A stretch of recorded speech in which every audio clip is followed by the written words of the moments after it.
Basics of tailoring டே 12. இன்னைக்கு கிளாஸ்ல நம்ம என்னென்ன சைஸ் நீடில் இருக்கு, அது என்னென்ன ஃபேப்ரிக்கு நம்ம யூஸ் பண்றோம் தான் பார்க்க போறோம். வாங்க பார்க்கலாம். இந்த பிராண்ட் நீடில் தான் நான் என்னோட இண்டஸ்ட்ரியல் சூயிங் மிஷினுக்கு யூஸ் பண்றேன். ஸோ இதோட சைஸ் பார்த்தீங்க அப்படின்னா 16. உங்களுக்கு 2 சைஸ் இருக்கும், 100 கொடுத்துருப்பாங்க, 16 கொடுத்துருப்பாங்க. இது வந்து யூனிவர்சல் சைஸ், இது நம்ம இந்தியாவில் யூஸ் பண்ணுற சைஸு. ஸோ இதுலேயே இன்னும் டிஃப்ரெண்ட் சைஸஸ் இருக்குது. 14 இருக்குது, 11 இருக்குது, 16 இருக்குது, 18 இருக்குது. இதெல்லாம் எதுக்கு யூஸ் பண்ணணும்னு சொல்லி இந்த டிஸ்கிரிப்ஷனே கொடுத்துருப்பாங்க. பட் நான் இருந்தாலும் தெளிவாக சொல்கிறேன்.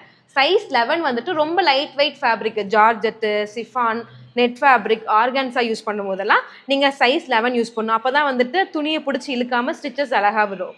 அண்ட் 16 வந்துட்டு நம்ம காட்டனு, கேன்வாஸ் வச்சு ஃபினிஷ் பண்ணும்போது யூஸ் பண்ணுறது ரெகுலராக எப்போவுமே 16 தான் யூஸ் பண்ணுவோம். அண்ட் 18 வந்துட்டு ரொம்ப திக்கான ஃபேப்ரிக், டெனிம் மாதிரி யூஸ் பண்ணுற ஃபேப்ரிக்கு நீங்கள் 18 சைஸ் போட்டிங்கன்னா தான் ஈஸியாக வந்துட்டு உங்களால் ஸ்டிச் பண்ண முடியும். ஸோ இந்த மாதிரி மோர் இன்ஃபர்மேஷனுக்கு நம்மளோட பேஜை ஃபாலோ பண்ணி வச்சுக்கோங்க. பாய்.